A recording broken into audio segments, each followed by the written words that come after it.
तो हेलो बच्चों, welcome back to coaching वाला। तो बेटा आज का हम जो क्वेश्चन करेंगे ना, एक्सरसाइज 5.3 का 7th क्वेश्चन करेंगे। कौन सा बेटा? अपना 7वां क्वेश्चन करेंगे। चलो बिना टाइम वेस्ट किए क्वेश्चन को स्टार्ट करें। देखो बेटा क्वेश्चन में बोल क्या रखा है। बोल रखा है find the sum of first 22 terms. मतलब कि क्वेश्चन में पहले ही बोल रखा है कि भैया S22 निकालो। क्या निकालना है बेटा? S22। मैंने लिख दिया भैया S22। कोई डाउट नहीं होनी चाहिए। आगे देखो क्या बोल रखा है, N A P in which D is equal to 7। मतलब डी की वैल्यू बता रखी है भैया, मैंने लिख लिया डी की value 7 and 22 and D term is 149। मतलब A22 की वैल्यू कितनी दे रखी है? 149। मतलब A22 की वैल्यू दे रखी है, हमें 22 टर्म निकालना था, S22 निकालना था, मतलब n की वैल्यू भी दे रखी है। तो हमें क्या निकालना है बेटा? अपनी S22 निकालनी है। तो S22 का फॉर्मूला क्या होता है बेटा? जल्दी बताओ ना जरा। अगर हम फाइंड करेंगे तो ऐसे निकालेंगे, Sn इक्वल टू में n/2 ब्रैकेट में 2a प्लस में n-1 इंटू में डी। यही करते हैं। हाँ जी भैया यही करते हैं। और दूसरा तरीका क्या था भैया? देखो Sn इक्वल टू में n/2 ब्रैकेट में a प्लस l या फिर a प्लस an कहते थे, l या फिर an यही कहते हैं। हाँ जी भैया।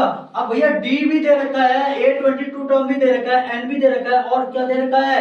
S22। तो हमें क्या फाइंड करनी है भैया? बस अपनी a की वैल्यू फाइंड करनी है। क्या फाइंड करनी है बेटा? अपनी a की वैल्यू। अगर a की वैल्यू आ गई ना भैया तो हमारा आंसर भी आ जाएगा। बात खत्म, बहुत ही इजी तरीके से। तो चलो स्टार्ट करें। देखो भैया हमें a निकालने के लिए क्या दे रखी है? S22। तो A22 तो लिख देते हैं। मतलब an इक्वल टू में a प्लस n-1 इंटू में d करोगे, ये भी ठीक है भैया। और दूसरा तरीका क्या था भैया? देखो दूसरा तरीका क्या है भैया? A22 को इक्वल टू में a प्लस में 21d, ये भी तरीका था। हाँ जी भैया ये भी तरीका था। तो A22 की वैल्यू कितनी दे रखी है भैया? 149 इक्वल टू में a प्लस में 21 मल्टीप्लाई में d की वैल्यू कितनी दे रखी है? 7। तो 149 इक्वल टू में a प्लस में 7 1 7 7 2 14 7 2 14 147। तो A49 माइनस में ये प्लस का इक्वल टू किधर आएगा? तो 147 इक्वल टू में a आ गया। तो a की वैल्यू कितनी आ गई? 7 8 9 मतलब 2। a की वैल्यू अपनी 2 आ गई। इजी था।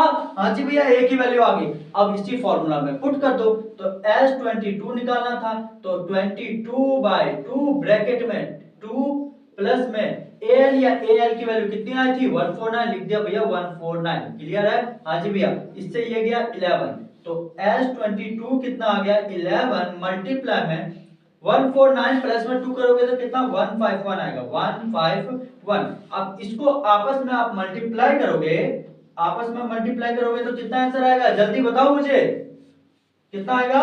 1661। ये हमारा आंसर आ गया। क्लियर है बेटा? हाँ जी भैया क्लियर है। कोई डाउट नहीं होनी चाहिए। ठीक है। तो हमारा S22 की वैल्यू आ गई। कितना इजी था। क्वेश्चन में बोल रखा था भैया कि हमारा फर्स्ट S22 की टर्म निकालनी है, जिसमें से AP की वैल्यू में से D की वैल्यू दे रखी थी 7 एंड A22 की वैल्यू दे रखी थी 149। तो मैंने D की वैल्यू दे रखी थी, A22 की वैल्यू दे रखी थी, N की वैल्यू दे रखी थी, हमें SN निकालना था। तो SN के दो फॉर्मूले थे भैया। SN इक्वल्स टू में n/2 ब्रैकेट में 2a प्लस n-1 इनटू में d, और एक फॉर्मूला था n/2 ब्रैकेट में a प्लस l या फिर an। ठीक है। तो हमने शॉर्ट फॉर्मूला से निकाल लिया। अब भैया देखो सब कुछ दे रखा था, सिर्फ a की वैल्यू नहीं दे रखी थी। तो a निकालने के लिए मैंने क्या किया? A22 को पुट किया। तो A22 इक्वल्स टू में a प्लस में 21d। तो यहां से A22 की वैल्यू 149 थी, तो 149 इक्वल्स टू में a प्लस में 21 मल्टीप्लाई में d की वैल्यू कितनी थी? 7। तो यहां से हमने a की वैल्यू निकाली, तो a की वैल्यू कितनी आई? 2 आई। अब इसी फार्मूला में a की वैल्यू को 2 को पुट कर दिए तो कितना? 11 मल्टीप्लाई में 151। तो हमारा आंसर कितना आया है? 1661। आई होप क्लियर हो। बहुत ही इजी तरीके से मैंने एक्सप्लेन कर दिया। अगर फिर भी किसी को डाउट हो ना तो बेटा कमेंट सेक्शन में या पर्सनली मैसेज करके पूछ लेना। ठीक है। तो बाकी अदर चैनल पे जाकर के फॉलो करो, और क्या बोलते हैं, जिस बच्चे को ऑफलाइन सेंटर पढ़ना हो तो डिस्क्रिप्शन में एड्रेस दे दूंगा, वहां पे आकर के विजिट करके पढ़ सकते हो। मोस्ट वेलकम है। ठीक है बेटा। चलो मिलते हैं नेक्स्ट वीडियो में। Thank you so much. चलो बाय बाय।